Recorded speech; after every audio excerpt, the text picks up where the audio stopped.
That's from Scarface. I think it's Debbie Harry, isn't it? Rush, rush, get the yayo. Yeah, so what's up? Hello, everybody joining me. Nathan Danner says, I'm listening to Rammstein right now. Good for you. It's probably better than the Scarface Debbie Harry cocaine song. I love that movie, though. I do love it. All right, so I just watched Tug's live stream. It's still going on, that Umbrella guy, his 3-hour live stream. And he basically went through Nick Rekieta's latest stream and some of the major things that have leaked out in the last 24 hours. There were some CPS documents that leaked, and apparently they have been authenticated. And Rekieta himself basically conceded that they're authentic. Not that he agrees with what's in them, but that they're authentic court documents, CPS documents, what have you. And you know what? I just want to say a couple of things. I don't know if we should be talking about this or not talking about it or making jokes or being like serious or whatever. I feel like we as a, like all of us, we as a culture, we are so deep into the twilight zone now with technology and with social media and all of this, the circus that it has made all of our lives. I don't know what's up and what's down. And that's not like a moral, ethical cop-out. I just don't know. I just feel like I'm living in some kind of a weird, just crazy dystopia where a guy can have perhaps some issues, legal issues, issues with addiction, what have you, issues with CPS. And whereas 50 years ago, that would have been something that only a small group of people would have known about. The officers involved, the guy and his family, and then some friends and neighbors, right?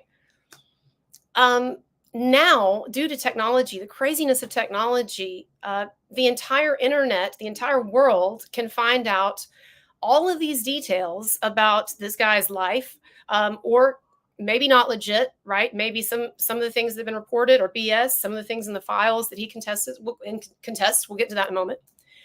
But the fact that we can just all have almost instant exposure to this, and then it can virally proliferate everywhere. It is really a crazy dystopia. And, you know, Rekieta, as much as anyone else, was participating in it. And I know people have said that if the shoe were on the other foot, he would definitely be covering the shit out of this. But that's not a cop-out either. It's not just, you know, because Rekieta would do it, well, then it's okay. I'm still getting over something. Sorry. My voice is raspy and sexy, I hope. I've actually always wanted a really raspy Lauren Bacall voice. And unfortunately, I have this kind of shrill, annoying, like kid / you know, substitute teacher voice. So whatever. But I do, when I do get allergies or I get sick or whatever, it gives me that voice. I actually like it. Hello, everybody. By the way, thanks to AJ for coming over. He's a mod over on Tug's channel. What the hell is up with people hating on the mods over there? So I don't watch other, and I'm starting to get back to the Rekieta stuff in a second, but I don't watch other people's YouTube very much just because I'm so busy in my life and I just don't have time. And so on the occasions when I do go to other people's live streams, it's really interesting to see at times how different they are from my own. Like Rekieta's live stream, at least on his locals, it felt like the wild, wild west to me in a way. And I say that like appreciatively, but like some of the memes that they were showing and some of the comments that they were making and whatever, I was just like, whoa. But I go over to Tugs today, and the mods are getting so much shit. What was going on over there? I couldn't follow that. I couldn't follow it. Yeah, I don't know. And then people kept saying they wanted to be allowed to write in all caps, and they were being discriminated against by the mods. I don't know. But anyway, point is, I don't know how to cover this thing, and I'm not pretending to be Barbara Walters or Diane Sawyer or God knows Edward R. Murrow with this. So I don't know what's appropriate. I don't know what isn't. I just kind of go with how I feel, and maybe that's not the best guide. But the stuff that's come out in these leaked documents, these allegations about the Rekieta situation, and just to do like a 20-second backtrack for people who may be new to this, there's a really big YouTube lawyer. He would probably hate that designation, but YouTube lawyer, Rumble, he signed a $7 million contract with Rumble, apparently, not too long ago. So really successful channel. Came up during the Kyle Rittenhouse trial and then really exploded with a lot of people, right, during the Depp Heard trial. And I've only watched now like one or two of his streams. No offense to him, but I don't watch other people's YouTube. I did have him on my channel once for my 24-hour live stream where I could have used some Coke.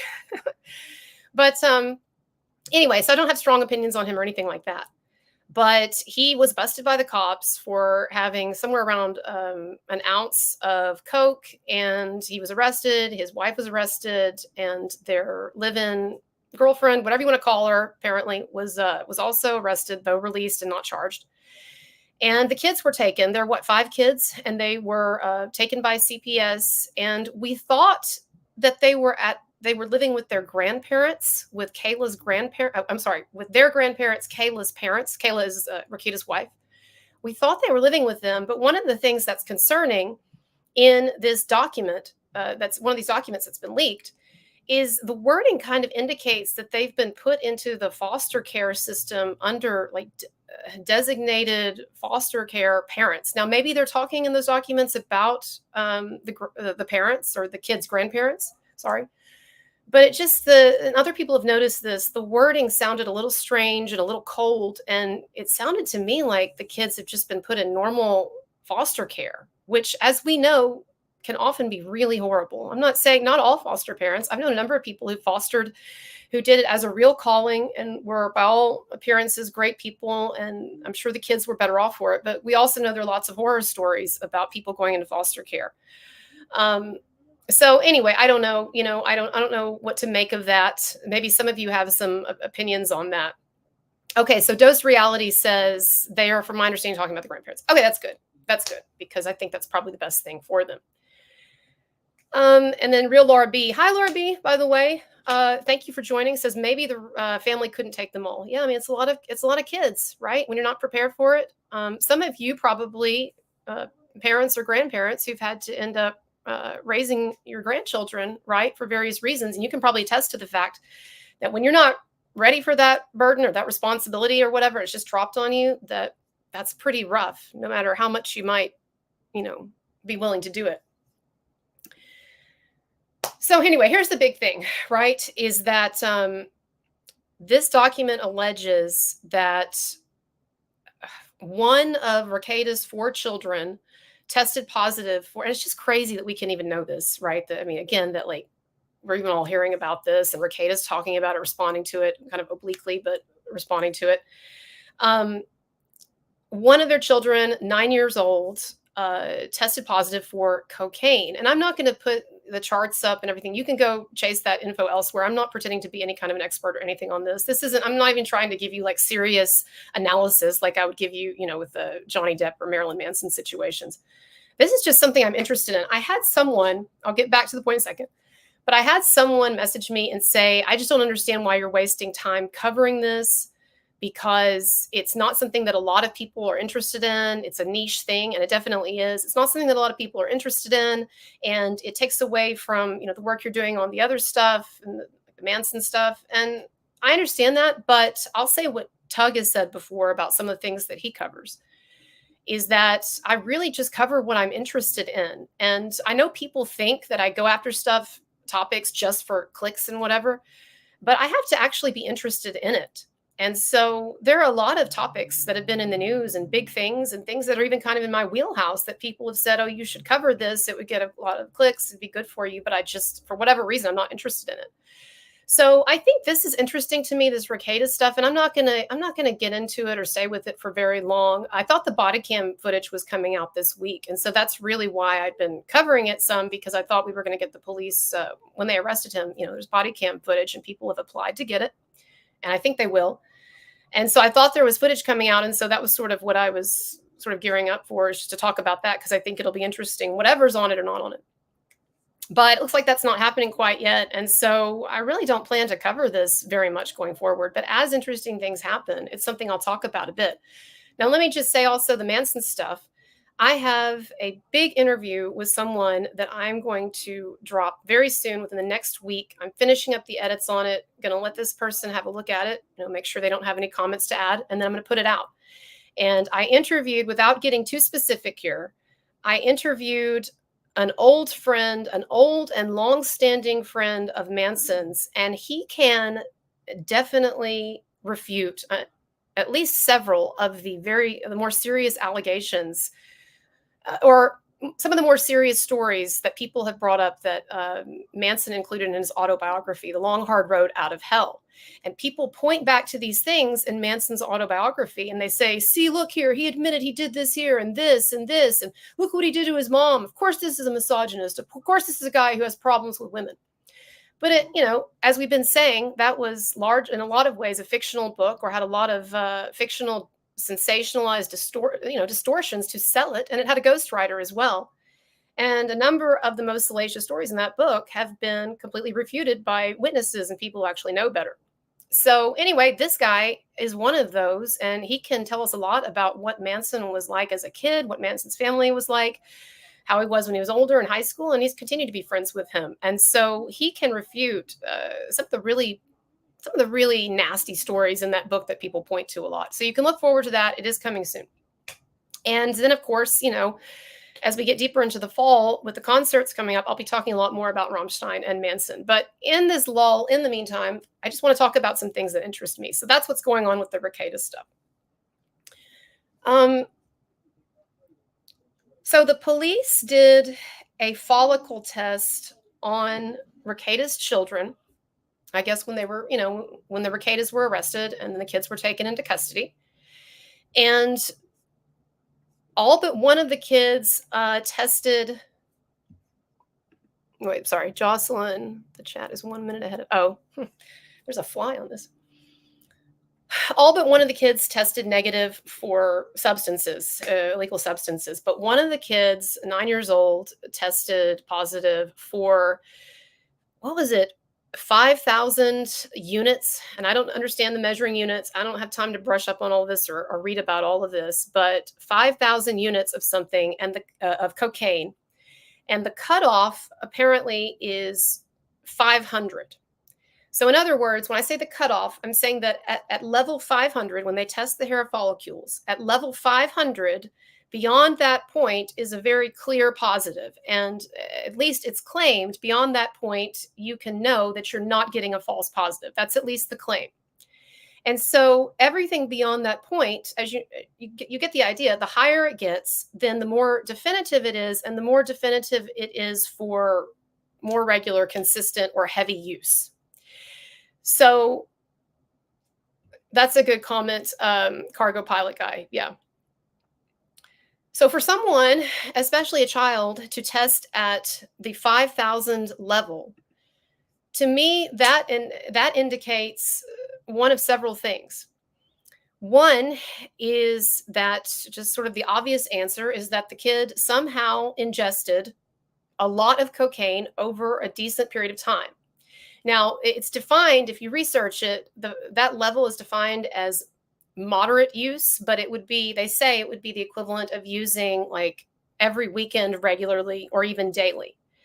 So for a kid to have that level, the obvious answer, the obvious conclusion would be that there is some degree of consistent use going on. In other words, this wasn't a situation where the kid one time, of course, 9 years is pretty old just to be randomly sticking your hands in something, right? But this isn't just like one time where the kid was curious and stuck their hands in something and touched their mouth, or they were giving, their dad, Rekieta, a kiss on the cheek and he just done some Coke and they got some Coke in their mouth that way, or whatever, we could come up with explanations for that would be seemingly more harmless. It's just too much. That if that reading is correct, it's just too much.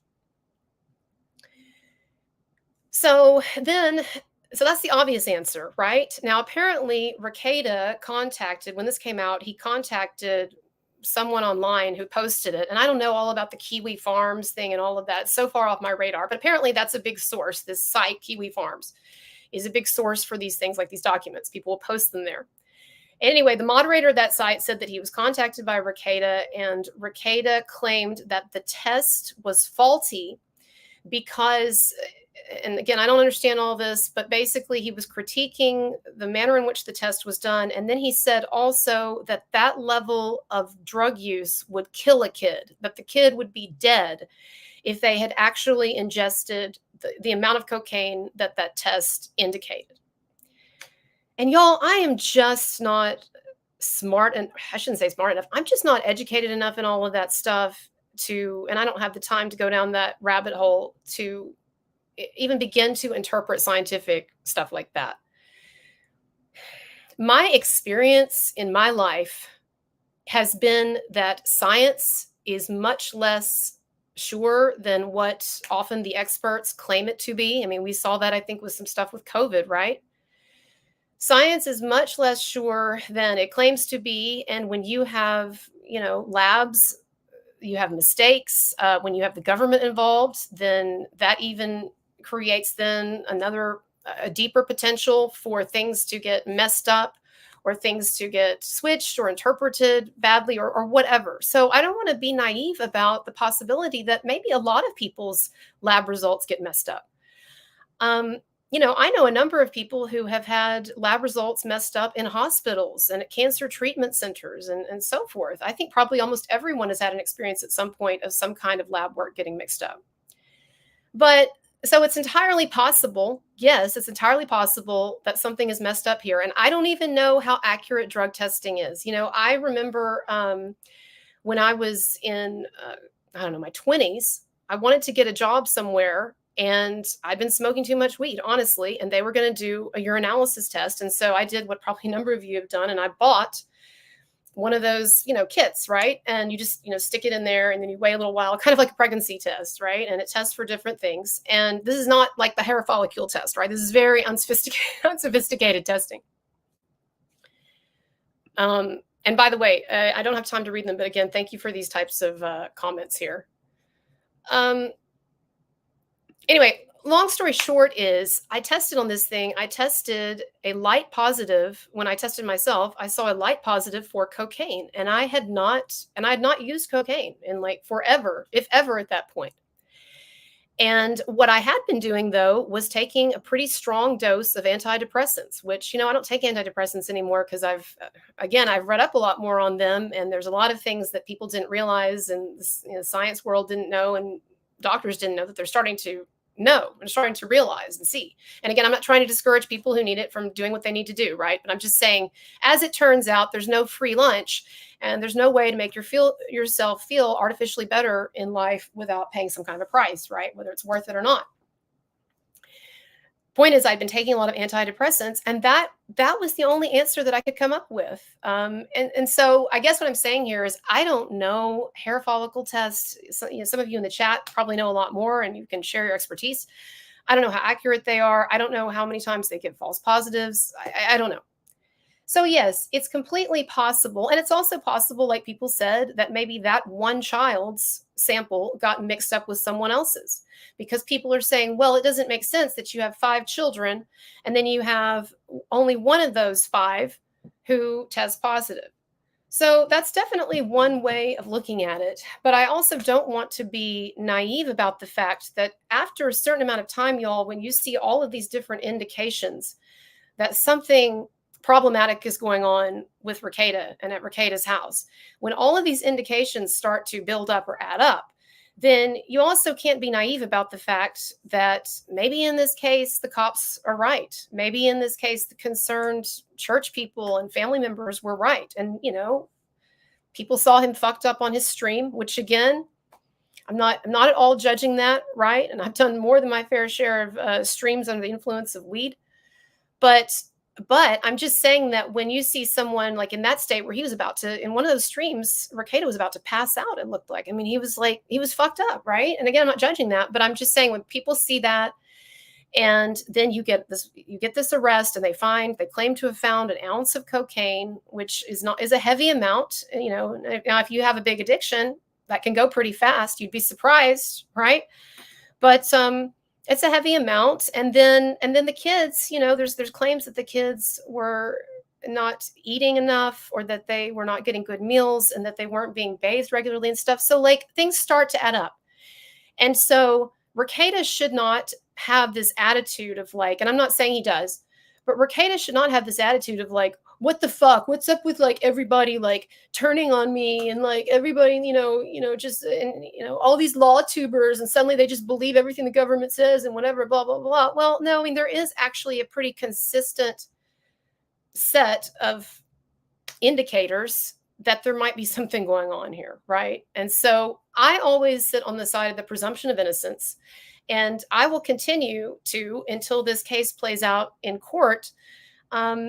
I will continue to try to think charitably of Rekieta, and to think about ways in which perhaps this situation might not be as bad as it could look, right? And I'm not doing that to try to be like positive or whatever, or I'm just going to believe in, as a matter of principle, the presumption of innocence. But I'm just saying, like, I do think that there's a possibility here that this guy, while he was a coke user, and while his private life seems to have been, kind of very unconventional and so forth, I do think there's a way that he was still a good parent, and that there, like I said in the last stream, there are things that got blown out of proportion, and then you had some gossip and people in the small town church, and then you had them going to the pastor, and the pastor complaining to the cops, but not really knowing if he even should say anything, like being conflicted himself. Like it does get murky. And maybe there are lots of lab errors all the time, y'all. I don't know. I know that our justice system is very flawed, and we all know that. And it's been interesting to see, since DNA testing has become ubiquitous, and since people on death row now a lot of them have been DNA tested, and their DNA has been matched against DNA from the crime scenes for crimes which they were convicted. It's been interesting to see how many people have been exonerated and released from death row, or released from decades of imprisonment, once DNA proves that they didn't kill somebody or they didn't rape somebody. And so our justice system is riddled with errors, and it very well may be that this situation is not as bad as what's indicated so far. And so, I watched Rekieta's stream, his latest one, and the case that he was making is that so many people are skeptical of the government and skeptical of law enforcement. And then something like this happens, and everybody just reverts back to, well, the police say this, so it must be true. And the police report states this, so it must be true, right? And I understand that frustration. That's the frustration, frankly, that I felt after the Johnny Depp Amber Heard stuff, when it seems like since then, so many people, when another man is accused of a Me Too type thing, so many people will then seem to jump on the bandwagon of just automatically believing again the accusations. And so that's, that's why I said the other day, for some people, it seems like it's kind of like Groundhog Day, in that we keep seeing these examples, like with the Me Too, the fact that a lot of people lie. And yet each new time someone's accused, it's like, oh, that man is horrible. Did you hear about that? It's terrible. It's terrible.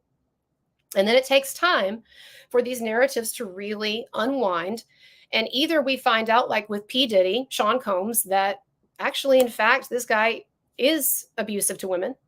Or we find, like I believe with cases like Marilyn Manson and like Johnny Depp and some others, many others, that it wasn't the case. So, I get that argument from Rekieta's perspective. And one thing that he kept saying was, you're only getting the government's perspective because I can't tell you mine. And it is true that people who are accused are really in this horrible bind, this rock and a hard place between, on the one hand, they're not supposed to say anything and they're advised not to say anything because it could hurt them later on. And so, silence is what they're supposed to do, right? Supposed to maintain their silence. But on the other hand, this government, all this government stuff can be produced or leaked or what have you, right? So we get this entire government report about their allegations against Rekieta and what they say they found at Rekieta's place and what they say the condition of the house was in and all of that. And then we get these leaked CPS reports. And then we're going to get the body cam footage, and we get the mugshot, which I thought they looked good in their mugshots, but nobody looks dignified in a mugshot. Get the mugshots and all this. So like we get this whole side here. Whereas Rekieta, for the most part, as the accused, he does have to walk around a lot of things. I mean, he's actually speaking a lot more than I'm sure his attorneys want him to. I'm sure.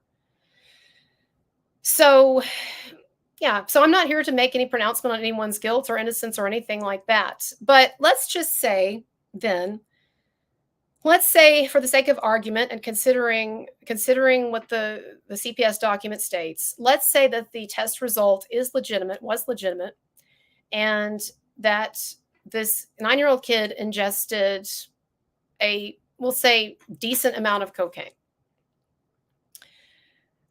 I know that there were some people who were saying online, oh my God, I can't believe that did they give their kid Coke? And there were some people even suggesting that in the past, Rekieta had described this kid fondly as basically unruly, as a troublemaker. And it seems like it was actually his favorite kid, but he described the kid in this way also, as being like super clever and a troublemaker and rowdy and all of that, right? And some people were saying, well, maybe one of the parents gave the kid Coke to calm the kid down or to pacify the kid. I mean, that's just totally crazy. If you've ever done Coke or have any experience with anyone who has, that is like one of the last things that you would want to give a kid to calm them down. I could see something, like in the old days where parents would give their kids cough syrup, and maybe like cough syrup with the codeine mixed in. Now that'll pacify a kid. Not recommending it at all. It's child abuse, but that'll pacify a kid. But no one is going to give their kid Coke to settle him down.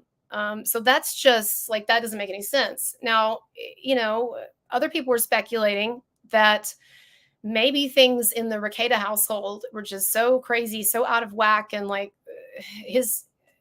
their priorities were so messed up that they actually thought that it was okay to give this kid a little bit of something, like some parents might give their kids some alcohol, like party with me. But I just don't see why you would do that with a 9-year-old. Like I could see with a teenager, again, I'm not justifying it or saying it's good, but I could see with like a teenager, if you're going to party a little with your teenager, but it just makes no sense. It just makes no sense to me why someone would do that. So if it does turn out that was what was going on, that for some reason, one or both of the Rekietas were giving their 9-year-olds drugs, like I am just going to be absolutely flabbergasted. I'm just going to say, wow, that is crazy and terrible.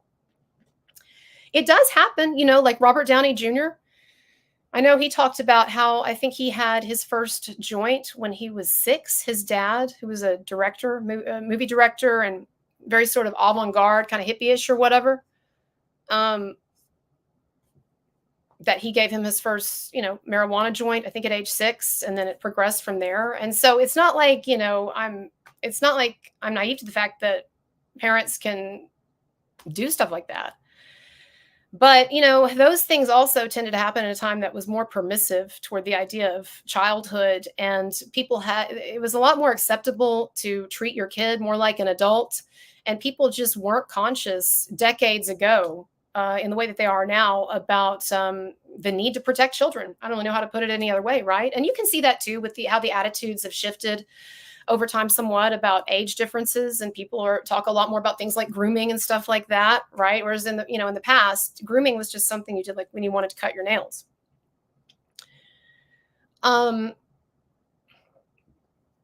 So here's the other thing that I'm thinking is that perhaps, if this 9-year-old was really precocious and clever and a bit of a troublemaker, as Rekieta seemed to have described her, then maybe if there was partying, there was partying going on at the Rekieta house, right? Now, the question is, how contained was it? Was it just the parents and the friends in the bedroom, or was this something where the kids were exposed to it a lot more, whatever? But if you have some clever kids, and 9-year-old is not tiny, and they're curious about what mom and dad are doing with the other couple in the bedroom, all night, and why, and gee, sometimes mom and dad seem to be really like jazzed up and happy and excitable and talkative. And then other times they just seem like they're just like zombies, and what's going on? Kids are very, as you know, you've all been kids are very attuned to mood swings. And the reason why, of course, from a psychoanalytic perspective, is that from a kid's perspective, your survival depended on reading your parents' mood well. And I don't mean that every kid believed that their parents might kill them, but I'm saying we are very vulnerable when we are young. And when we are born, our entire fate, we can't even move. We're just like, our entire fate is in the hands of these one or two beings. And we don't know them. We don't have the intellectual capacity to reason with them or anything. And so it's a very scary thing for children to be really so captive to the idiosyncrasies and mood swings of these two people. And so as kids grow, of course, they become very attuned at reading their parents' moods. And so it could be, even if the Rekietas were being careful or conservative about their drug use at home, it could be that the kids still, probably knew that something was up or sensed something was up. And then you have this really, smart 9-year-old, and they're trying to put together what's going on. And then, kids snoop in their parents' stuff all the time. So they snoop in the bedroom or wherever, or maybe it's just left out and they see this white stuff, or maybe they even see their parents doing it. I don't know. And so they think, well, I'm going to try it. So I could see deliberate ingestion that way, which is in no way blaming the kid if that's what happened. I'm not saying that at all, right? It still reflects back on the parents. And it's like that, that famous, 80s commercial where the dad finds the drugs in the kid's, box in his bedroom. And he's like, where did you learn how to do this? And the kid's like, from you. Okay, I learned it from watching you. It's actually a pretty powerful commercial. But a little, melodramatic as well. But so I don't know, and that's not good. It's definitely not good, and I wouldn't even try to justify that, right? If the situation has become such that the kids know what is going on, and that now you've got one kid getting into a decent, it sounds like, if the labs are right, a decent amount of coke. I don't know. And that's true dose reality, precisely the problem, assumptions and confirmation bias and all of that. And we don't know. And that's why I don't really have anything more to say about that particular thing. And I'm going to have to go off camera for 5 minutes. I have someone coming over in a little while that I have to give something to, but it won't be long. There's one thing that I do want to say, though, about, how do I want to put this? Talking about this, I'm a little in a bind because I understand that there are certain things that I could say that if I say them, it'll sound like I'm trying to excuse Rekieta, and I'm trying to just shrug off kids being exposed to parents doing powerful drugs and stuff like that. And certainly if the kids were not eating well, if they were not being bathed and so forth, like all of that, it's bad. It's terrible, and it needs to be attended to, right? So again, we don't know how deep the rabbit hole goes on this, right? But let's say best case scenario that it turns out that, yeah, Rekieta and his wife and his girlfriend, they were doing coke, doing a lot of coke, keeping it in their bedroom, etc., but that this was something that was going on. And you can imagine, if they're doing this, that yes, the kids at times will detect mood swings, mood changes, and a general sense of kind of less stability in the home, right? That is not good. That is, that is not good. And I don't defend that, right? But let me just call attention to something that I think people tend to overlook or be in denial about. There are lots of people who are not using harder drugs or things that are thought of as harder drugs around their kids, like cocaine, but they are getting fucked up regularly around their kids. They're getting drunk, perhaps getting drunk a lot, perhaps just on the weekends, but they're getting drunk. Or, I mean, a lot of you are taking Adderall and Vyvanse and stuff like that. And don't tell me that that doesn't cause some degree of mood change, because I've done that stuff. I mean, I have. And I remember that, when my sister was a kid, she was put on Adderall, or maybe it was Ritalin. And she was put on it for ADD because she did have some behavioral issues concentrating, stuff like that. Hey, what's up, E-Hacker? Just saw you there. Everybody check out his channel too. He does a lot of cool videos. Anyway, so my sister was prescribed the stuff, and she ended up not being able to tolerate it because she didn't like the side effects. And in fact, I asked her, I was like, why aren't you taking this medication? And I had never tried it. I said, why aren't you taking this medication that you were prescribed? And she said, well, I take it and then my mouth gets really dry and I just want to talk a lot to people. And I have all these impulses and then I have all this energy and I don't know what to do with. But then at the end of the day, I'm exhausted. And she says, just miserable. And of course, later, once I learned that it was basically speed, then that made a lot more sense, right? But I remember, the first time that I ever took something like that in college, because a lot of people, will take them as study aids and whatever, to stay up for a couple of days studying. And I remember the first time that I took it and I thought, oh my God, how is this legal? And how is this something that people are casually prescribing? Because I was like, this feels like cocaine or something, right? And I just don't, y'all. And maybe I've been doing it wrong or whatever, but I've just not, over the course of my life, as someone who's done a fair share of experimentation and stuff with things, I just haven't found a real difference between the effects of ADD medication and cocaine. And I understand that, like, one of them, it's safe because it's made by a company, it's regulated. It doesn't have like adulterants like fentanyl and stuff in it. And so, like, it's portioned out evenly, it's predictable. And then the other is, stuff people are buying off the street and it looks weird and people snort it. And, then if they snort way too much, their nose starts collapsing and stuff like that. Like, I get why there's the stigma attached and it can be mixed with all kinds of stuff that can kill you. But I'm just saying that you have a parent who's doing coke, or you have a parent that's every day taking speed. And I'm just not sure that the people who are taking the speed every day, or who are giving their kids speed every day to make them more manageable, really have a ton of room to be looking down on the people who got too heavy into the coke.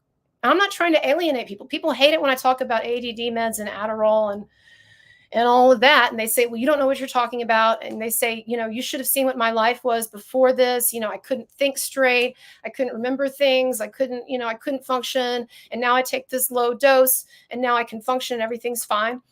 Maybe I just don't understand. But I'm just saying that there are certain things that seem to acquire a stigma. And there are other things and people say, well, this is a bad parent. And then there are other things that seem to me to be comparable and yet do not acquire that stigma. And, again, I have to say, I have found in all of my years of being around people on all kinds of substances and having experience with things and so forth, I would take being around a cokehead over an alcoholic any day. I would. I've just never found any substance that induces unpleasant moods and unpleasant behavioral patterns like alcoholism or like people getting really drunk. And that's the thing, is like I've seen so many people who, when they get drunk, they go from one personality to this other like demon personality or something, or this like really promiscuous personality, or this really annoying personality, or I don't know what you want to call it. It's not like I haven't gotten drunk before, but I'm just saying I've had friends who had alcoholic parents and the kinds of, things that would happen with that, and the kinds of regular unpleasant exchanges they would have with those parents, and the parents' terrible moods and abusive behavior and all of that. And I don't know. I'm just saying, I don't see where people with that issue have any room to be looking at the Rekietas with judgment. And it's interesting, that it's considered okay in our culture, and I guess all cultures, many cultures, it's considered okay for parents to give their kids alcohol, or even to allow their kids to get drunk under their supervision. Or, when kids get into high school, and it's like, well, yeah, they're going to get drunk, they're going to experiment. And there's just sort of that, like, it's okay, even though we know that a decent number of people who start drinking will end up having problems with alcohol abuse.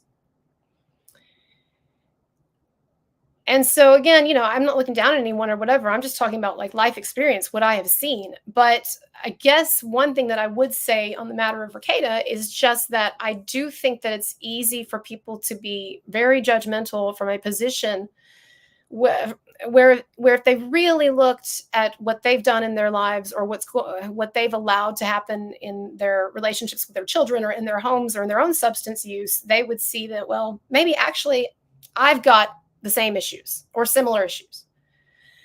And it doesn't have to be substance use. You can get addicted to all kinds of things. But that's one thing I guess that I would say. Now, dose reality. Usually AA and NA people do not get along. Is that true? Oh, man. Someone said, Tony Marie Antonson said, I've had my experience of psychiatric medicine that gives the feeling being drugged out of my mind. Yeah, and I wasn't trying to defend psychiatric medicine. I mean, really the opposite. And again, I was saying, like with antidepressants, maybe some people, particularly people who are at the end of the rope, they need to be on that stuff. But like that was sold for, there were a couple of decades where that antidepressants, and I guess they still are, were sold to the public as being these great cure-alls or helpers for depression. And what the public was not told, and what doctors didn't seem to understand, is that those things have a profound effect, not only on brain chemistry, but I mean on the body. And people can go into, at times, very significant withdrawal when they try to get off those drugs. And you're not supposed to really be on those drugs for years and years and years. And it was just sort of like, it seemed like when antidepressants really became big in the 90s and the 2000s, that there was just sort of this collective shrug of like, oh, well, this is the frontline defense for depression. And you go to your primary care doctor, you don't even have to go to a psychiatrist. You go to your primary care doctor and you get a script, an unlimited script perhaps, for depression medication. And people think, well, it's not making me high, so therefore it should be fine. But even though it's not making someone immediately high, and maybe it's just offering some degree of mood alteration over a period of time, it's still having profound effects on brain chemistry and even on the body and stuff. How many people have sexual dysfunction from those medications? Well, do you think that something could be powerful enough to be causing sexual dysfunction, and yet it's not having other probably profound effects on your body and your brain and so forth, right?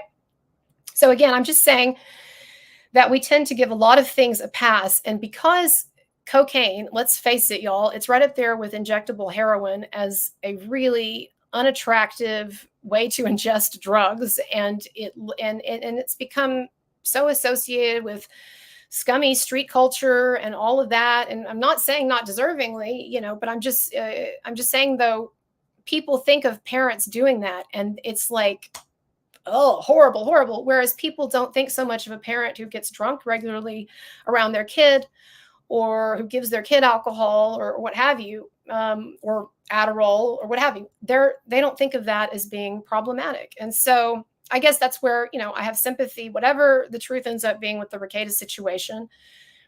I have sympathy for them on that point, and some of the stigma that's attached to that they're having to deal with. On the other hand, I don't want to be naive about the fact that if someone is doing a lot of coke, then chances are their life is probably in some degree of disarray, and it's probably not good for their kids, right? So again, people say, oh, y'all are sweeping for Nick Rekieta, or what are they calling us, Baldo washers? I don't even understand these terms. I don't know what felting means. I have no idea. But no, it's not that. I mean, I would say all in all, I don't think things look good.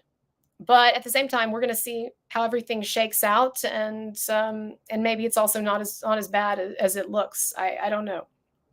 So anyway, let me look at your comments. Hello, everybody. Tony, you say Valium feels dangerously good. Yeah. Well, here's another thing, actually, since we're going to be on the subject for a second of substance use. What's interesting, too, is that people's brains react so differently to different substances. And so what makes one person feel a certain way might not have that effect on other people, right? Like I was watching Aaron Imholtz, who is the estranged husband or divorced husband of Rekieta's girlfriend and all of this. And of course, Imholtz has just been daily opining on the situation. Rekieta really got some gum stuck on his shoe with that guy, that's for sure. But Imholt was talking about how, originally when he and his wife started hanging out with the Rekietas, and there wasn't any kind of wife swapping going on at that point. They were just hanging out and partying. And he said that when the Rekietas offered him and April cocaine, that he said, at that point, he was fine with doing it. He said it had been a long time since he had done it, or maybe he'd never done it, or he'd forgotten how it felt or whatever. But he was just kind of like, yeah, okay, we're partying, whatever. And so his wife does some coke and likes it. And then Imholt said, but I did it. And I was like, I don't like this. It's going up my nose and I don't like it. Right. And so he walked away from the situation. Right. He walked away. But, some people have one experience with something because of their brain chemistry, and other people can have a totally different experience. So, I talk about, for instance, alcohol, right? Which I have, obviously, you can see negative opinions on. But also alcohol does nothing positive for me. I'm one of those people that if I drink more than really just even one drink nowadays, I feel sick. And it makes me just kind of tired and irritable. And it just does nothing for me that's pleasant. And I feel like I've poisoned my body the next day when I wake up. Now, when I was in college, when I first started drinking, it was something that it was a little bit more purposeful or enjoyable because at least it would kind of loosen you up, as we all know, right? And so if you're introverted, you're trying to make friends, you're around people who are partying or whatever, then it becomes, as people say, a social lubricant. But very quickly I tired of it. It just doesn't do anything for me. But I know other people who struggle with alcohol or who've been alcoholics or drink a lot, and they say that when they drink, they get kind of euphoric, and they get, well, basically the way that they describe it, euphoric. And it's something that I would recognize more as an effect linked to something like a stimulant or taking a painkiller or something like that, right? Some people take painkillers, and a lot of people, and it just makes them feel sick and tired. Whereas other people take them and they feel great and they feel even energetic, right? So there's like a range of stuff, of reactions, which is also, that's also interesting because you think about human beings, you think about us all as being essentially the same. And when you start studying medicine, whether you're studying pharmacology or you're studying treatment of diseases or what have you, when you start studying that, what you find is that human beings are actually very differentiated in a lot of ways biologically. And there are medicines that will work for one person or treatments that will work for one person that won't work as well for someone else and everything. So it is really interesting when you kind of get into that and see how different we all are. Okay. Pandora Fox says, sorry, late. Uncivil law was covering an emergency child protective order for Rekieta. CPS has stepped in. Yeah, you're talking about what just came out last night, right? That we're talking about here, like with the child's hair test and all of that, or is this something new? Is this something that's just dropped? Let me know if something is just now dropped. Manigo Tones. I'm sorry, I can't read your name, but you said the drama surrounding the channels that covered the Depp trial could easily be the next hit Netflix series. Oh my gosh, ain't that the truth? That's one of the things that was interesting about the Depp trial is that it brought a lot of people to YouTube and it raised up a number of these YouTube figures who each in their own right are very interesting and idiosyncratic. And of course, there's been a lot of drama just between YouTubers, right?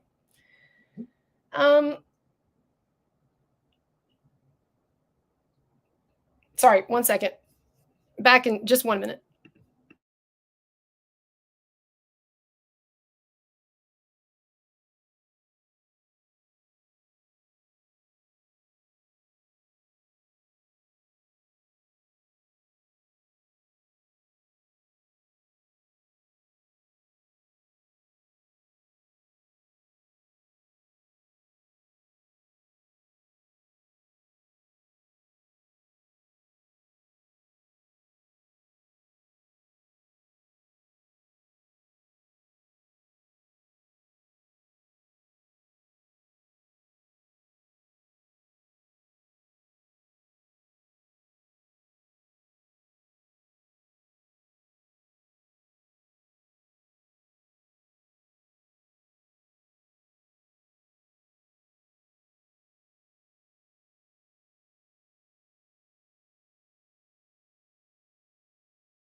Okay.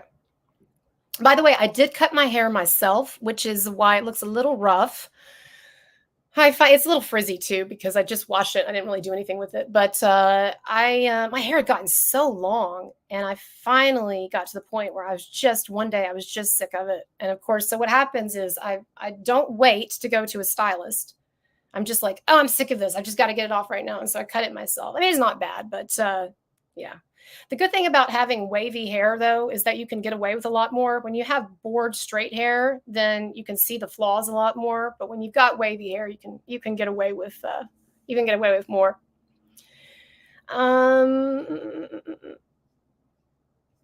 E-Hacker, thank you for joining us for a bit. Appreciate it. This has got to go. Have a good chat. Colonel Kurtz always ignores my super chat.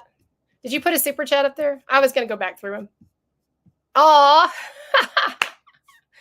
All right, I tell you what, everybody, because I didn't get to a super chat, y'all have to definitely go and check out E-Hacker. It doesn't look like, the problem is it doesn't show up like the other super chats as color-coded.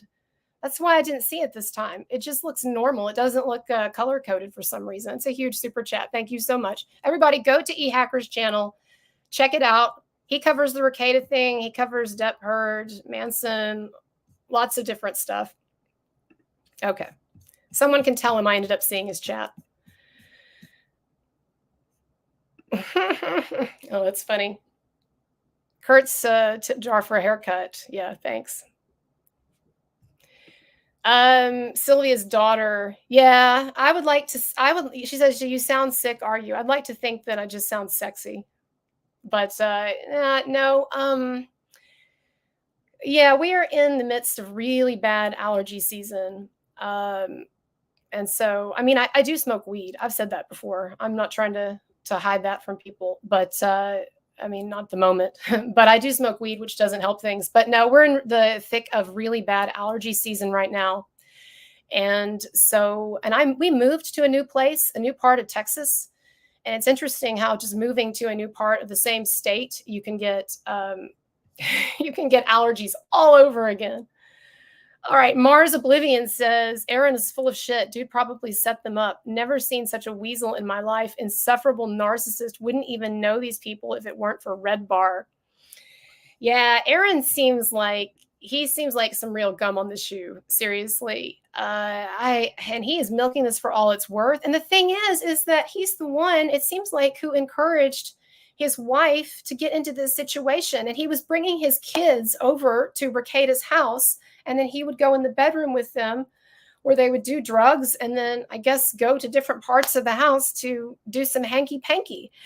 I listened to an 1.5 hour long live stream that Aaron M. Holt, again, this is the husband or ex-husband of the woman that Rekieta and his wife were in a throuple with, apparently, and she was staying with them and she got arrested with them.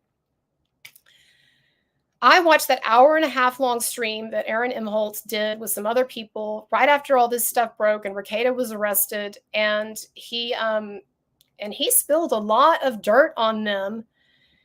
And yet it's like he didn't seem to understand how bad it made him look. Like, for instance, he talked about how he would bring his kids, because he had kids, not with this woman, this was his second wife, but he had kids that he would bring over with this woman to the Rekieta's house. And then his kids would hang around, I guess, with Rekieta's kids. The house is huge, too, by the way. I'll say something about that in a moment. But he had his kids that would hang out with Rekieta's kids, and then the parents would go to the other section of the house, like with the bedroom, and they would hang out there and do drugs, and then I guess eventually would peel off during the night for sex separately. And Aaron talked about how his kids started complaining to him about how they didn't want to go over to the Rekieta's house anymore because it was really boring, and they didn't like just how the adults would leave them to themselves, and they would just kind of be all, the kids all, stuck together just on their phones or their video games or whatever, right? And I'm thinking, and Aaron says, so I finally got my kids out of there. Well, I'm thinking, how long did it take you before you made that decision? Because it sure seemed like at the beginning of all of this that he was really enthusiastic about being associated with Rekieta and associated with someone with such a huge social media and YouTube Rumble following. But anyway, that, not Rekieta, Imholt has certainly dished a lot of dirt. And if you can put up with his insufferable narcissist nature, then I guess you can get some interesting gossip if you watch his interviews and his shows. But yeah, it's hard to trust somebody and that person's impression of things when they seem so weaselly and when they seem to have no problem getting themselves and their family into this situation. So I don't know. I don't have great words for Aaron. I'm just amazed that he was able to get two attractive women to have sex with him and to be in relationships with him. That's the only thing. Shouting at Cloud says, Aaron's saying whatever to try and keep CPS at bay. It's smart, but his past decisions were not smart.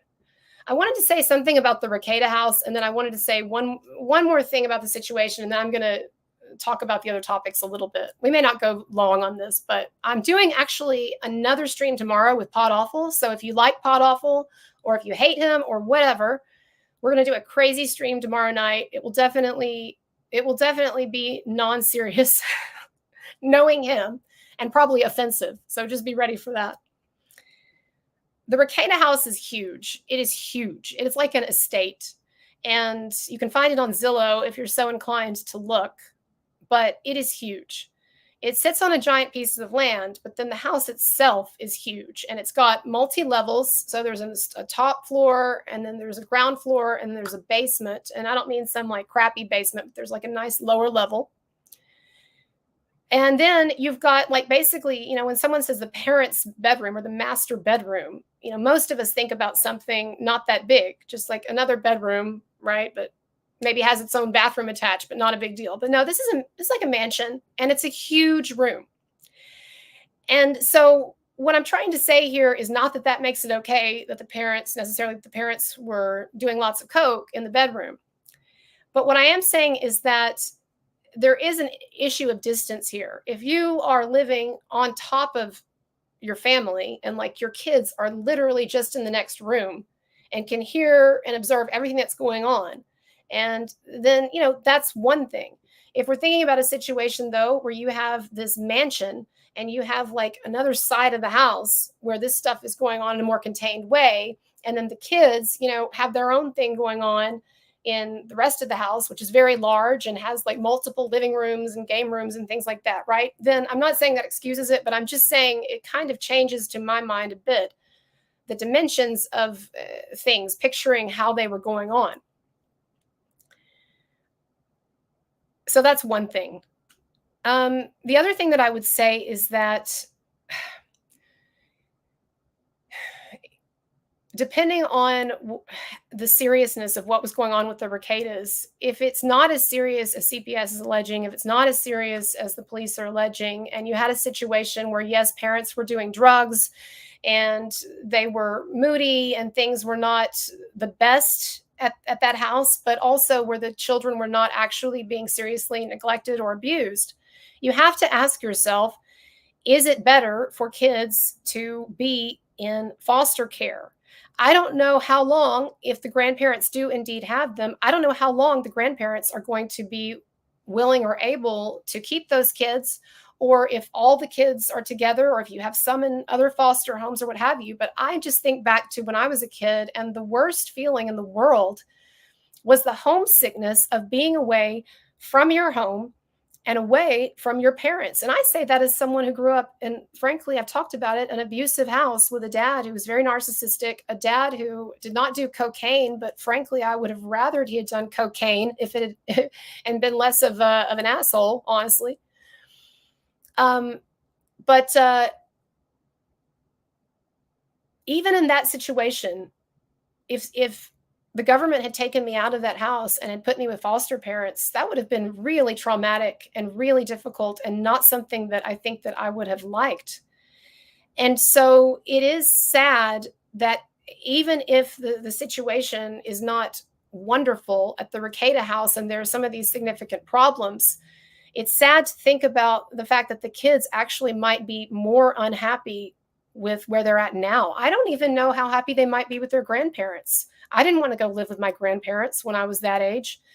They were stern. They were on a different wavelength. It's just my personal situation. It's not where I love to go and hang out and spend a ton of time. And so I'm just saying, like, it is sad to think about the fact that this situation now has the kids perhaps in a situation that they are not feeling better about, that maybe they would have been happier with their parents. Now, I understand if you have a kid now who's a 9-year-old kid who's ingesting significant amounts of cocaine, that is not something that is tenable. That's not something that can continue to stand. And so I'm not saying, if that's the case, that the kids shouldn't have been removed, but I'm just saying that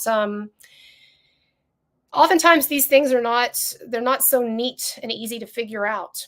And there are a lot of parents who are bad parents and who are abusive parents or difficult parents or maybe even emotionally abusive, and they get to keep their kids, and a ton of damage is done to those kids perhaps by those parents.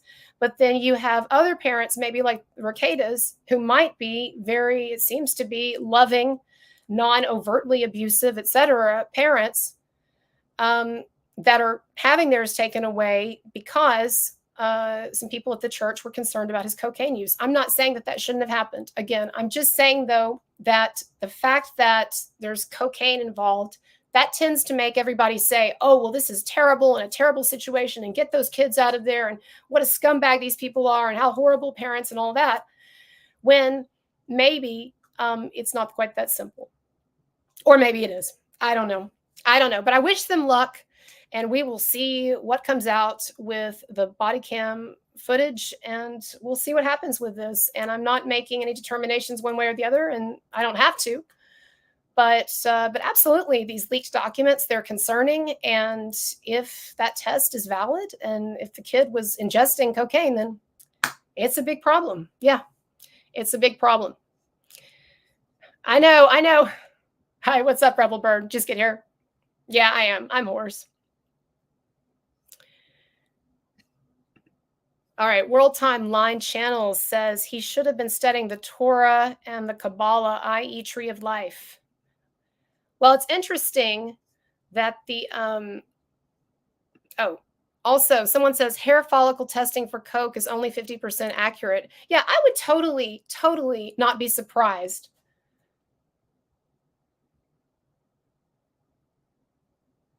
Sorry. I would totally not be surprised to find out that these labs fuck up drug results all the time. I mean, it wouldn't surprise me because it happens in the medical industry all the time. I mean, y'all know that medical error accounts for a tremendous number of deaths. And a number of those errors are related to testing. So, and so again, like this is what makes it so difficult, y'all, is because it really depends on the filter that you're looking through. It's like putting on a pair of glasses and seeing everything in a different way. And so to me, it's like I've got 3 narratives in my head.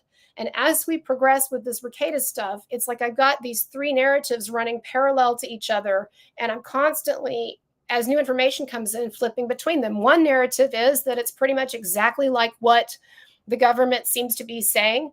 These people got way in too deep with cocaine. Their lives got out of control to the degree that the kids were significantly neglected, and that one even regularly got into the cocaine somehow. Another narrative is the complete opposite, where we have some people living in an unconventional lifestyle who were doing some recreational drug use, maybe a bit much, but they were keeping it contained and it wasn't hurting the kids. And you had some busybodies in their small churchy circle who were clutching their pearls and or maybe genuinely concerned, probably, but had their own blinders on and their own biases. And they get him in trouble, Rekieta, with the cops. And then the cops have this agenda. The government has an agenda, not some grand conspiracy, but just an agenda to prosecute, right? And to keep people in line. And the test on the kid and the hair follicle stuff was bullshit. And so things are a lot better than they seem. And then I have this narrative that kind of runs in the middle where it's something in between that. And so that's what's interesting, really, about a number of cases like this. And then even when we get into the Me Too stuff, it's like there are often when I'm first evaluating like a Me Too case, yeah, I'm inclined to protect the presumption of innocence, but there are different narratives that sort of pop out from the very beginning. And so like with Johnny Depp and Amber Heard, I'm not equating these two things, but I'm just saying, with Johnny Depp, it was like either he's an abuser or he's not, or it was a mutually toxic relationship or what have you, right? I think that what we saw through the course of all this was that he's definitely not. But because we rarely know the absolute truth on a lot of this stuff, or because it takes a while for the truth to unfold, like we saw with Depp versus Heard or with some of these other Me Too cases, because it takes a while for truth to unfold, then you kind of have to follow several parallel lines of thought in your mind and see what ends up getting there, what it ends up being, right? So I don't know. It's interesting. And I'll tell you why I'm personally interested in this, honestly, because there's lots of cases of parents dealing with CPS, and there's lots of cases of people who are in the public eye having problems with the law or fucking up or controversy or whatever, right? But what's interesting to me about this is I think this is one of the first times that I've seen a situation where someone is in the public eye and then they get hit really hard with some heavy duty allegations, and they have their lives exposed, perhaps distorted, but exposed to the whole world. And all this information flies out on social media. And instead of shutting down and going away, that person says, okay, well, I'm going to keep coming out here and keep talking and keep doing my show. And I'm going to maintain my professional life in the public eye while I am dealing with now this very extensive mechanism of the gears of government justice and trying to make my way through this. To me, this is kind of uncharted territory, what Rekieta is doing and where he finds himself. And again, I don't say that to uphold him as some kind of hero. I'm not saying that, but I'm just saying as an object of interest, I do think it's really kind of unique and kind of a, I think it's kind of a harbinger of more and more of what is going to come, where we have more and more people out on the internet, on social media, and their lives, their personal lives and their online lives merging in these unexpected and really combustible ways. And so to me, it's almost kind of an interesting sort of test case of this kind of a situation where someone who has a successful media career, you could say a successful media career, that they get hit with stuff like this in their private life, and then it's disseminated everywhere, and they say, okay, I'm going to kind of run with it or keep going, right? I think it's very interesting. And so, and obviously he's a fellow YouTuber and so forth too. There's a certain sort of circus-like or gawking aspect to it too, of like, oh my God, yeah. But I think it's mostly just because I think this feels like kind of a unique, interesting situation. Sylvia's daughter said, I'm sure you answered this, but I would like to know why you got interested in the Depp case. Yes, exactly. BDS bonkers, bad BS bonkers. Life happening in real time. Fascinating. No, that's true. How did I get interested in the Depp case? I always was interested in celebrity gossip or celebrity, tabloid journalism. And when Johnny Depp started dating Amber Heard and when he married her, I thought for some reason it seemed like an odd pairing. Maybe it was because of some things that she'd said in interviews before or something. I kind of had a weird feeling about it. But, I thought originally that it was just kind of a gold digger situation, not gold digger, or like someone who was chasing fame and clout, and that she had latched on to Johnny Depp to further her star power. But I was taken aback by the hoax, and I did not expect the hoax. And so what happened was when she did her walk of shame, so to speak, at the court with that fake bruise, and she filed the restraining order against him, I originally believed her. And I thought, oh, wow, well, he's eccentric and he's, he seems like this weirdo or whatever. And so I'm sure he was beating her. I'm sure he was abusing her. And so I would kind of check in sometimes with that story when I would see it in the tabloids. But what really got me interested was when he filed his lawsuit and he laid out in that lawsuit the extent of her hoax. And that was really the first, one of the first times that I was like, wow, there's a lot of bullshit going on underneath the facade of Me Too. And so that's when I got interested. Now I started my channel well into the Johnny Depp Amber Heard controversy. It was 2021, and I'm going to go get some water in a minute because I know the hoarseness is annoying. It was 2021, and I started my channel, and I just knew that I wanted to have a creative outlet, and I didn't know what I wanted to do, but I thought, well, I like to watch these Johnny Depp Amber Heard videos, like that Brian fella. He was the main one that I watched. And I thought, I'll just try to do something like that. And so that's when I got started. And 3 weeks after that is when the Marilyn Manson stuff broke. And that's when I started looking into that because I saw a lot of similarities, or I felt a lot of similarities between that and what was going on with the Depp situation. So yeah, that's how it started. I was never like a big Johnny Depp fan. Like I said, had some interest in their relationship just in a tabloid sense, like I would J-Lo or, J-Lo and Ben Affleck or whatever. But that's how it got started. And, the canary in the coal mine for me on Me Too was Chris Hardwick. I've talked about this before, but Chris Hardwick, he was the host of The Talking Dead. He had that Nerdist podcast, sort of geeky hot guy, right? And his ex-girlfriend, Chloe Dykstra, accused him basically of being a bad boyfriend, but used language indicative of sexual assault. And everybody freaked out, and he was immediately let go from all of his jobs and fired from his podcast that he had created and put on leave by his talk show and just basically shamed by everyone, right? And when this happened, I guess this was this 2018 or was it earlier? I can't remember. Maybe it was like 2017. But when this happened, this was really the first time that I thought, it's really easy for women to make up a lot of shit or distort shit and for attention. And this seems really fishy. And as it turned out, it was bullshit, and it was exposed as being bullshit. But that was the canary in the coal mine for me. And then after that came the Johnny Depp lawsuit, which was really an eye-opener. And then I felt like after that, things just started coming one after another, one case after another. And that's not to say that there aren't legitimate allegations against some people and that there aren't terrible guys out there doing terrible things. But we have had an absolute, I think, flood of false allegations against famous people or greatly exaggerated allegations, distorted allegations against a number of famous people with no corroborating evidence and with a lot of counter evidence, counter indications.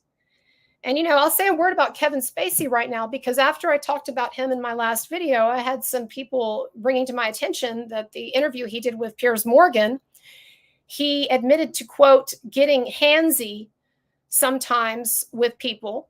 And when Piers pressed him on that and said, well, are you talking about groping? Spacey said, no, that's not the word I would use. I would say at times caressing sexually as a way of hitting on them.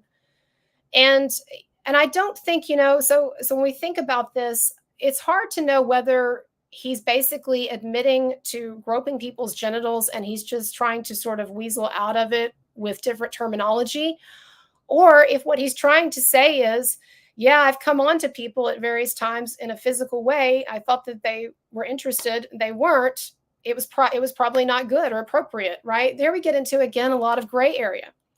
So I can't vouch, and I won't, and I never have, for Kevin Spacey as someone who has never groped anyone. But this is what I will say again about the Kevin Spacey situation, is that his accusers keep getting discredited.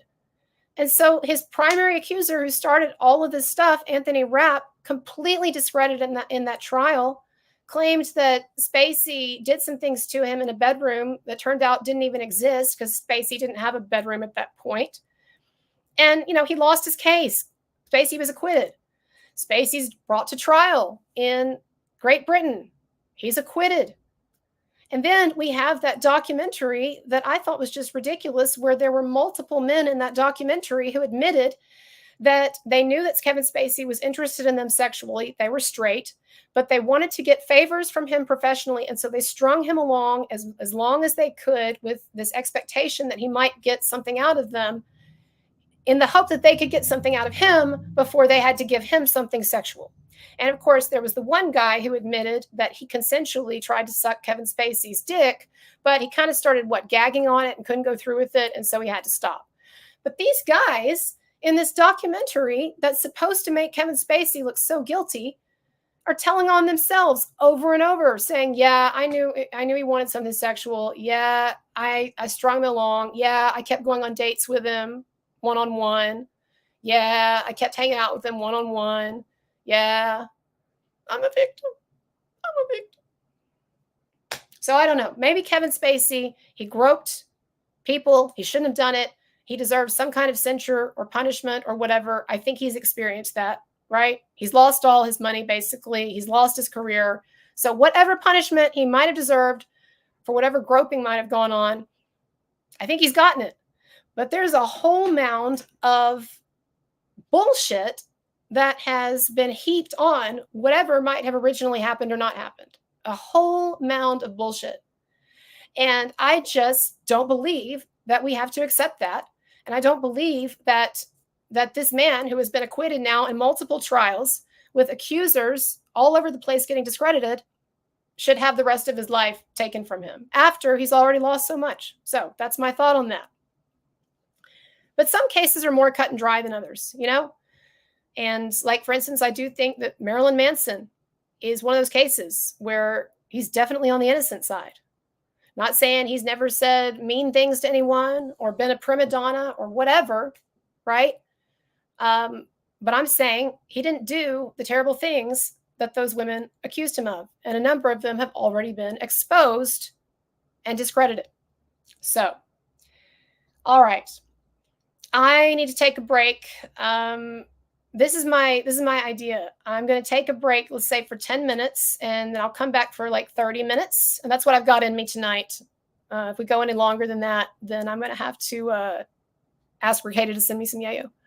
But yeah, 10 minutes, I'm going to take a break. I'm going to come back, and then we'll go for 30 minutes, and I will talk about Biden and Justin Timberlake, and we'll see what you think. All right? Chat amongst yourselves. I'll be back.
Mars Oblivion. That is a crazy story that you've been telling.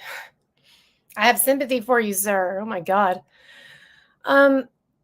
I do want to say something though about the children in this situation, and because I've heard some people or seen some people saying things to the effect of, I'm talking about Rekieta now, things to the effect of, when you have children, you give up the right for your life to be about yourself or just about yourself. And that it's ridiculous for a parent to be carrying on this way, even if it turns out to be a best case scenario, for a parent to be carrying on this way in a way that they have to know is ultimately not good for their kids, not the best for their kids. And that is something that I think ethically we have a pretty hard time arguing with that. Honestly, not and I'm someone who doesn't believe that you have to sacrifice what you want in life for your children, or that having children should be the center of someone's life. I actually believe existentially that might be missing the boat in a way. And I do think that oftentimes people limit themselves existentially when they have kids to just that focus, when really life should be about a lot more than basic reproduction or even basic child rearing. But at the same time, I do think that when you bring beings into this world who did not consent to be brought into this world, and none of us, so far as we know, did consent to it. Perhaps we'll find out when we die that we in some way did. But when you bring beings into this world that did not consent to be brought here and did not consent to be put under your rule, so to speak, and bringing them into this world that you are signing on for at least an 18-year contract to take care of them and to nurture them and to help them grow up to be the best human beings they can be. I do think when you do something like that, you're committing an immoral act if you violate that in some significant way. And I understand that part of being a human being and part of being a parent is to violate that. Like, it is inevitable. Everyone in my audience, tell me if I'm wrong, y'all. Everyone in my audience who has kids knows that there is some way, maybe not a way that's as overt as, Rekieta, maybe, but there is some way in which at some point in your life, maybe many ways, you have violated your contract with your kids and you fucked up. That does not mean that you're a horrible person or parent or your kids should be taken from you or that God hates you or anything like that. But what I'm trying to say is that I don't have kids, but when people have kids, I do see that as taking on a kind of a burden that you agree to carry at least for 18 years. And you agree that you're taking on a vulnerable being that did not ask or consent to being born and put under your rule. So I guess this is what I would say to Rekieta if he happens to listen to this. I don't think he watches my stuff, but let's say that he happens to see this. This is what I would say. After having spent the last hour and 20 minutes not defending you, but trying to help people see perhaps a fairer perspective on this, I would say that, you talk a lot, Nick, about how much you hate the government ruling over us and the tyranny of the government and the authoritarian overreach of the government. And in that, I am totally 100% with you, William Wallace style. I'm with you on that. But there are many ways to be under the thumb of someone's rule or authority and to be oppressed by it. And one of the ways to be oppressed by authority is to be a child in a situation that you cannot control, and a situation that makes you feel pain or vulnerability. That is another kind of authoritarianism. And so what I would say is, as much sympathy as I have about your position with the government and what you feel you're going through, and even some of the negativity that you're getting from, as you think of it, pearl clutching YouTubers who used to be your friends. I would say to think about the position that your children are in, not so much in terms of vulnerability or abuse, but the fact that they are under your rule and your reign. And like a great king, a noble king, or a noble leader, you should be ever cognizant of that for as long as it lasts, as a contract that you yourself willingly got into. I know there are accidents, but 5 kids, I'm thinking generally not an accident. So I don't know. For whatever that's worth, that's what I would think about if I were Rekieta. And maybe, you know what, he knows the truth of the situation, and maybe he would say, "Well, I have been doing that." So I don't know, whatever. But it's definitely, I think, significant. Okay, Joe Biden. Tell me in the chat, y'all. First of all, I know that some of you hate it when I talk about Joe Biden in a derogatory way. Not because you love Joe Biden so much, but because you don't understand. Yes, I know, AJ, you don't understand why I will not go after Trump in the same way.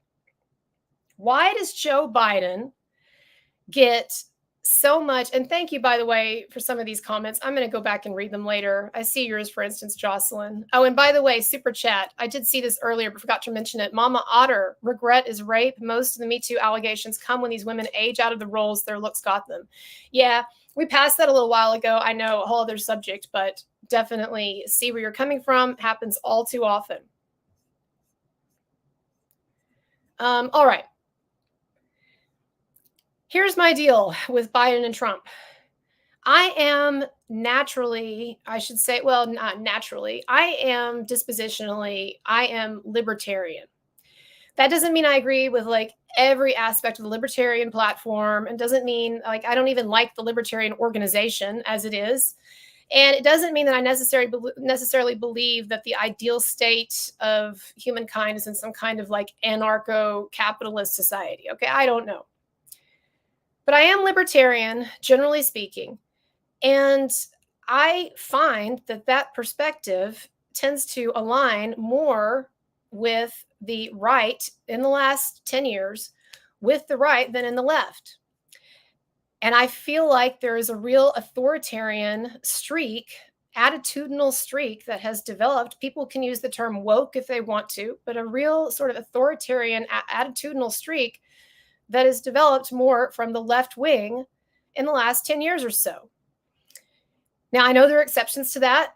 I am very pro-choice, so I have a big issue with the direction that the Republican Party has taken, and that I don't like the people, obviously, the decisions that some of the Trump appointees made when it came to abortion rights and all of that. But in general, I do tend to be more these days, more right wing. But as I said, I voted across the board. I voted for, I was a Clinton fan way back when, wasn't old enough to vote. But then I voted for George W. Bush. Then I voted for Kerry. Then I voted for Obama. Then I didn't vote. Then I voted for Trump in 2016. And the last time I didn't vote. So that's kind of all over the place. And maybe it makes me like schizophrenic or bipolar politically and just crazy, perhaps. But what it should show you is that I'm not some rabid right winger, which I know is not what some of y'all were saying. But I guess my point is just that I am more inclined, generally speaking, to agree with the perspectives that Trump represents than these days with Biden. And I have to say also, and maybe this makes me crazy, but there's a part of me that admires the fact that Trump can be dragged through court after court and really put through the ringer for what I think most people think is a lot of BS, particularly like the porn star stuff, that he can go through all this shit and constantly get all of this egg on his face and people who hate him. And yet he has this sort of seemingly cheerful warriors, happy warrior, cheerful warrior disposition about the whole thing. And he keeps going ahead. So no, we knew what you meant, Mama Otter. I didn't even clarify it because I knew people knew what you meant. We're used to typos, but there you go. So yeah, so those are my feelings about Trump, right? But let's get to the point, okay, on the dementia thing. I know that they're both old. I know that. I know that Biden is not that far ahead of Trump when it comes to age. And I understand that there are clips that you could pull up, plenty of clips where Trump is saying stupid shit, where he's seemingly like going off topic, stream of consciousness, or behaving in sort of ways that seem like, oh, this crazy old man or whatever.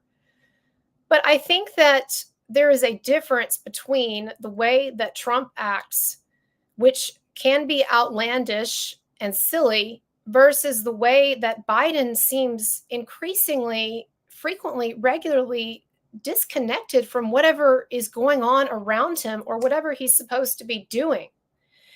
And I don't have time to get into it tonight, but y'all can look him up. You have to have seen, a lot of you on Twitter, it seems like every few days now, there's a new clip of Biden seeming like completely like out of it. Like, talk about being on drugs, like zoned out on something. And when he talks, it is a word salad at times, or it is of a bumbling nature that I understand Trump at times, his communication can be ridiculous too, but there's something about the way that Biden communicates that seems on a whole other level of like confusion, of just totally getting word salad, or losing one train of thought after another, that makes me think that the guy is not okay, that he's just not all there.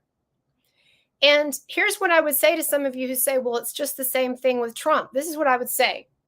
Get a video of Trump talking, say 10 or 20 years ago, whatever it may be, interview, speech, what have you. Get a video of him doing some non-scripted talking, and then compare that with Trump doing an interview today. And what you will see is basically no difference. He's the same man that he was 20, 30, however many years ago. He communicates the same. He seems not to have lost whatever clarity he might have had back then. I just don't see a difference. Now, get a video of Biden 10 years ago and compare talking, doing an interview, even giving a speech, and compare it to him today. And it's like shocking. It's like a completely different person. And I can say that because I actually used to be a big Biden fan. I was a big Obama fan in 2008.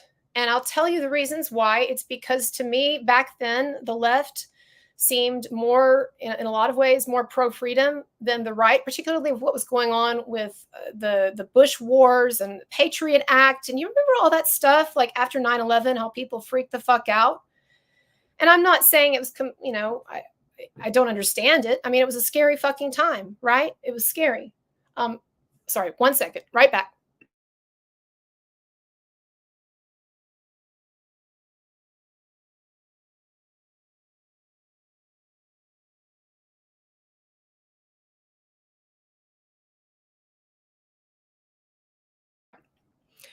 Sorry, it was a scary fucking time after 9/11. And so I get it. I get to a degree why we did all that crazy stuff and got into wars we didn't need to get into, and bloated the deficits and the debt up with all of that. And the Patriot Act and all of that stuff. Like, I don't agree with it. It was terrible. But, you can think back to what life was like then, and you remember how freaked out people were. So I was an Obama fan because I saw it as a reaction to that. And I wanted to shut down all of that, close the page on the Bush era, so to speak. And also, maybe it's stupid, but it just felt good to vote for a Black guy who was extremely qualified in terms of his intellect. I don't care if he hadn't been in politics a long time or whatever, but had a demonstrated intellect, and someone who was one of the best speakers at the time, motivational speakers that I had ever heard, and who seemed to have a very calm disposition and a reasonable disposition. And it seemed like that was at the time exactly what we needed. And actually, I still like Obama. There are things that he did that I wish he wouldn't have done, and things he didn't do that I wish he would have done, etc. But in general, I think he was a good guy. And I think he did a decent job with the country. But here's my point, is that his running mate was Joe Biden. And I remember, because I was paying such close attention, I remember Joe Biden giving lots of speeches when he was his vice presidential candidate, giving lots of speeches and even in debates and so forth. And he was really sharp. Now, of course, he still got into some trouble with the press because apparently he plagiarized some stuff. And of course, he would tell stories that turned out not to be true. You know, just kind of like folksy stories. Oh, I remember when I used to, and then it would turn out it was BS, right? So it's not like that, you know, people weren't dogging him for some things back then, but he was a sharp communicator and he came across as a really sharp guy. And something has happened to him. A lot of people say that it started after his son died of brain cancer, that experience, particularly as Biden was going into older age, it changed something. And we know that going through extreme pain and bereavement like that can change people's minds, brains. But he is just not at all the same person anymore. He is not all there. And I understand that you can take clips and you can edit them in a certain way and you can cut out context to make things look worse than they are. And so, you know, I see when I see these Biden videos, like the one the other day with the parachute guy, and Biden's supposed to be looking one way, but he turns completely the other way. And then someone has to kind of grab his hand and he turns around and he puts his glasses on and then he just stares like this. It looks pretty fucking weird. It looked like he was demented. It looked like he wasn't all there, but I understand things can be, context can be taken out, you know, on the edges or what have you, but there have been too many of these videos now. And it's not just these little clips. If you just watch Biden talk, just watch him do an interview or whatever, right? And you just see a difference there. So here's my question, all right? And I'm going to leave us with this before I go on to Justin Timberlake, because that was the last thing I want to talk about. Here's my question. For people who don't like what Trump represents or don't like Trump, is it better to have a mentally incapable or cognitively impaired, demented Biden who's not all there? Or is it better to have someone who is sharper, and I still think with Trump is basically the man he's always been, right? Who's got his wits about him, but who you don't agree with? Which is the better option? It seems like it's like you're between a rock and a hard place on that, right? Because either it's like this Weekend at Bernie's presidency, where basically this guy is not in charge and he doesn't know what's going on, and he's kind of the laughingstock of the world, and he's got these people behind him that we didn't elect who are propping him up and calling the shots, making the rules, right? Either that's what you vote for, or if you don't like Trump, you're voting for someone who has his wits about him more and is there and who's running the country, you know, to some degree, right? And might be more respected or feared maybe to world leaders, but you don't agree with what he stands for and he annoys the hell out of you. That is a real pickle of a position to be in. So I don't know. You can tell me what you think about that. But that's what I think. Okay, Scott Fox says Biden is a meme at this point. A lot of people referring to him as Bernie, from Weekend at Bernie's. I made some people mad on Instagram a couple of times because I made these memes putting Grandpa next to, or putting Biden next to Grandpa from the Texas Chainsaw Massacre. And I don't have time to pull it up again. But if you Google Grandpa Texas Chainsaw Massacre, he really looks an awful lot like Biden. Like you could even, you know, I had one meme where I said, who wore this look better?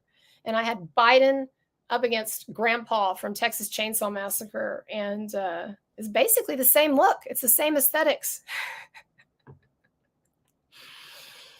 So I don't know.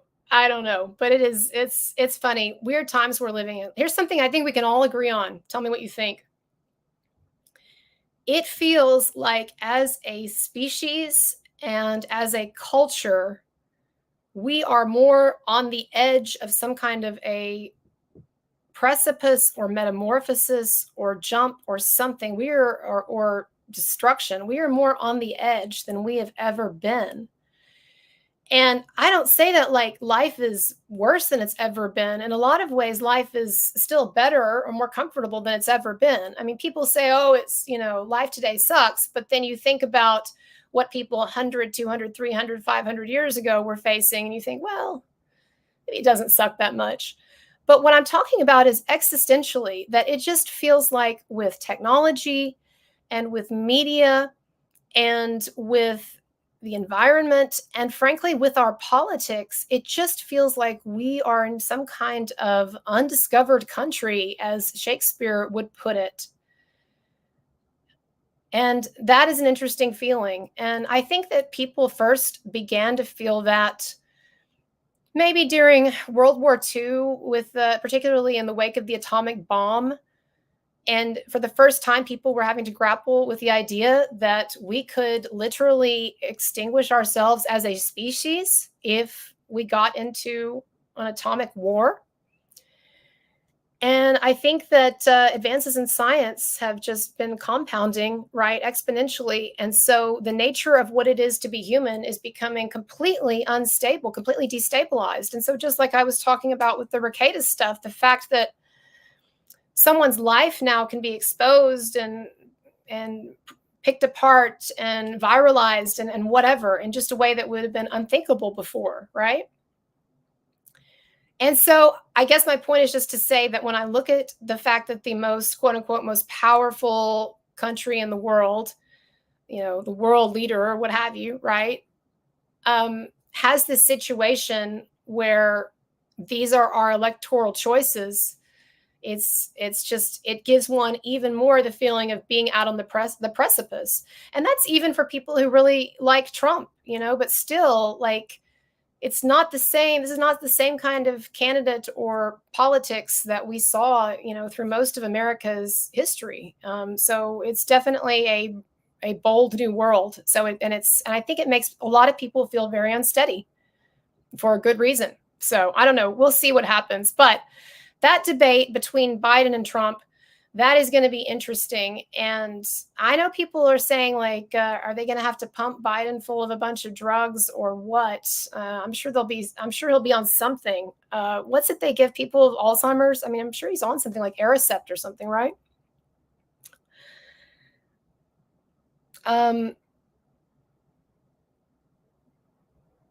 Yeah, so I guess that's it. I guess that's all I want to say about that. There's something else, but it's escaping me at the moment that I wanted to say about Biden too. Some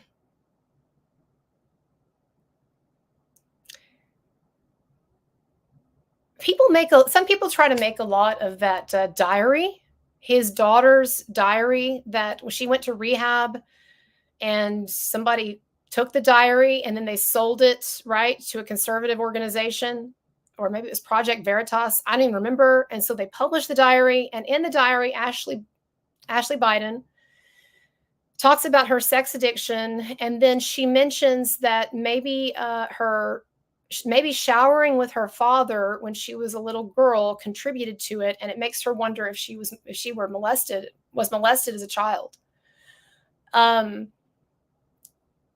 That, see, here's where I'm going to be kind to Biden on this. And a lot of people are probably going to be like, what? But I feel like a diary that someone's writing when they're in rehab, when they're being encouraged to go like deep into their psyche and pull out anything that could be contributing to their behavior or their mindset. And you look at the excerpts of that diary that were printed, and this is a woman who's evidently struggling very hard to come up with a reason for why she has this compulsive problem. And she floats the idea that, well, maybe it has something to do with his memory of being a kid and showering with my dad, right? To me, that might make people who read that go ick or whatever. But to me, that is not anything in the ballpark of anything that should make us think that Joe Biden was molesting his daughter. Like, to me, that's just a bridge too far, unless we had other evidence of it. So I'm not out here to like make Biden look bad or whatever. I just think when I see these clips with him where he's totally out of it, and I just think, oh my God, this is really something. Reagan had Alzheimer's in his later years, the later years of his presidency, but it wasn't, I guess, as bad or as advanced as whatever's going on with Biden. And so people didn't really know about it, I don't think, much until after the fact, after he got out of office. Okay, Scott Fox. That picture on the wall in the corner looks like it's floating. I know. I love that optical illusion. So the hanger that it is on, it actually kind of projects at an angle or turns. And so, I mean, it is hanging, but yeah, it's not floating in air. But I like it. I'm going to leave it there because I think it looks cool. Okay, Justin Timberlake. Oh, I know what I wanted to say. One more thing about Biden. Can't we just agree that if Biden is elected, then we're basically electing President Kamala? I think this is what I would say to any Biden voter. And maybe y'all are on board with this and you like this idea. But really, let's just get real about the fact that if Biden is elected, that's as good as Kamala Harris being elected, because he's just not likely to go through that entire term without getting impaired to the extent that he can't be presented as the person running this country. So, and might even die. I mean, he's going to be like late 80s when his term ends. I mean, that's old, especially for a guy. So, yeah, I think a vote for Biden is a vote for President Kamala Harris, whether you like that or you don't like that. And then also, y'all, I really think that there is something to this idea that the Democratic Party is not going to end up running Biden. I think it's very likely that before the election, and I'm not an expert on politics or the political system or how this would come about or how it would be done, by what mechanisms or what have you, but I'm just saying I would not at all be surprised if Biden is forced or pressured to step down and he is replaced with a different candidate. And who that would be, I don't know. I see people saying Gavin Newsom, even though he's made such a ridiculous mockery of California. People say Michelle Obama, even though she said time and time again she basically hates politics or has no interest. But, there's a lot of ego there too. So maybe so. Or someone else. But it would also be interesting to see. I think we should prepare ourselves to see Biden not make it through this election without having to step down. I don't know. Whatever happens, it'll be interesting. Okay. My voice is almost gone. This is what I wanted to say about Timberlake. I actually don't care about his DUI arrest. I mean, I don't think that drinking and driving is good, but I'm just saying, a lot of people get pulled over for DUIs. Nowadays, when you can get Ubers and transportation is a lot easier, I think, in that way. It is kind of a head scratcher. Why can't you just call a car or a limo or something, and not even run that risk? It was different in the old days. I'll say this, and some of you can probably relate, even though it's not a good thing. When I was a teenager in the late 90s and then going into the 2000s, before Uber came along, it just was much more acceptable, casually speaking, to drink and drive.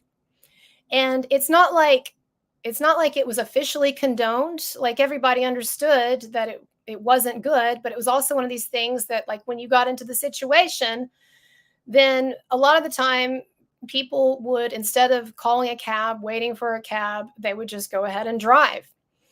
And so one of the interesting things that's happened with Uber is that because it has made rides and ride sharing and that sort of stuff much more commonplace, then a lot more people now, when they get intoxicated or they drink a bit too much, they'll go ahead and call for a ride. So anyway, but here's the thing that interests me with Timberlake, and I wanted to ask y'all about this. Do you remember several years ago, of course, he's married to Jessica Biel and he has 2 kids, and they put on this real happy family image and everything. Do you remember a couple of years ago when he apparently was shooting a film in New Orleans and he was drinking late at a bar, and he was on the balcony outside at this bar with a few people, including his female co-star, Alicia Wainwright, a really beautiful actress. And I'll pull up the picture in a minute. But he was drinking late into the night, and he was sitting next to her, and she had her hand on his leg, and he had his hand over hers, and there was a bit of like entwining of the fingers, and they were photographed sitting there like that. Well, I don't think Justin Timberlake's not 43. Is he? Is he 43? Okay. Maybe he is. Could be. Anyway, here's my question. He shrugged that off. He put out a statement saying that he was sorry, and then shrugged it off as like, oh, it wasn't romantic. It wasn't sexual. That's just a friend of mine. No big deal. Right. And then nothing happened after that. It seemed like the press on that died down, and he and Jessica Biel, they stayed together, and nothing beyond that was ever said. And I kind of couldn't, and I could get over it, but I was kind of amazed that more was not made of that, because the way that he was touching her and they were sitting next to each other, to me, it looked pretty sexual. So anyway, this is what I want to say, I guess, about Justin Timberlake. I'll show you the picture in a minute. But I do think there's maybe some kind of a midlife crisis going on here, in the sense that he, he's drinking a lot, partying a lot, and then can't even, like you said, can't even call an Uber, or in his case, he could afford a driver, some real fancy ride. And he's just kind of out here sort of tearing up the roads, right? Like drunkenly. And then you had him a couple of years ago basically getting caught in some form of infidelity, I think. And at that point, he blamed that on alcohol. So you would think at that point, he would have said, okay, looks like I have an alcohol problem because I'm getting into these situations, right? And I was photographed basically almost cheating on my wife or whatever. But then a couple of years later, again, he's in the news for this. So, nothing really fascinating going on here, except that it does look like he's going through like some kind of a midlife thing to be behaving that way, right? And there was something I always kind of felt about him and Jessica Biel, and I have no real reason, I guess, to think this, but it was kind of a feeling that I always had, that there were a lot of problems with them behind this facade of like the happy, beautiful family and the happy family man and the glamorous wife and all of that. It always just seemed to me kind of a bit forced in some way. And so I don't know. I just wonder, it could just be as like he's just got a drinking problem and he just, got drunk and made a stupid decision. But I kind of wonder if there's some like more extensive stuff going on behind the scenes there. Here, let's look at these pictures. I'll call them up.